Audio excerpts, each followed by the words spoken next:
Hi guys, welcome back to my channel. And for today's video, nandito tayo ngayon sa bagong bukas na pangalan nito? Ventura Mall. Dito yan along Congressional Road. Dito yan sa Dasmariñas, Cavite. So bagong-bago pa lang, makikita nyo yan, no? Halos may mga construction materials, tsaka marami sa bandang likod na nadaanan namin kanina, may mga parang machineries pa. So tara, pasukin natin kung ano nang meron sa loob ng Ventura Mall. Let's go.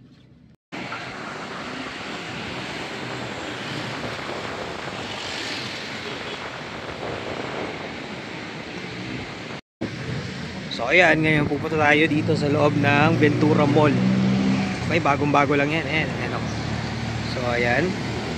So maraming bagong establishment na kabubukas dito. Last time na nagpunta kami, halos sarado pa. Ayan yung KFC, oh. Ginagawa. So hindi pa siya bukas. So tara, ayan. Pasok nyo, ayan, oh. KFC. And then mayroong playground dito sa bandang area na yan. Tapos may mga tiyanggi dito. Ayun, oh, meron pa mga establishment na itatayo. Then may elevator din, oh. Then may Save More na rin sila dito. Ayan. So ang ganda, oh. Ayan, oh. Medyo malaki din pala tong Ventura Mall. Ayan. So ngayon, napadaan tayo dito, mag-CR tayo. Nawiwiwi ako. So tara, samahan nyo ako.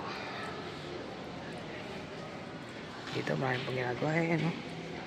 May mga establishment pa. Tapos ayan. Siguro na din to for leasing din to, no? Ayan. So tara, mamaya. Tingnan natin mamaya. Ayan. Ito ang CR nila. So for men. Ayan, tara, let's go. Ayan, ang laki ng Ventura Mall. Ayan, ginagawa pa. Tapos may mga for leasing sila na space dyan. Tapos ito elevator. Hindi. Tama, elevator yan. Tapos ayan, meron pa sa baba. So parang to. Second. So may basement pa. So technically parang 3 levels yan. Ayan, so tara, yan, oh. Hindi pa bukas. Meron pa sila dito for leasing. Ayan. So tara, let's go. May harang po. Ayan. So ayan. Tayo ngayon sa loob ng Ventura Mall. Ayan. So ayan. Ayan, may Save More sila dito. May mga tiyangge. Tapos meron din silang parang Tom's World na area. Okay. So let's go. Bye. Yan, ito naman yung harapan ng Ventura Mall. Congressional Road yan. Dito sa Dasma.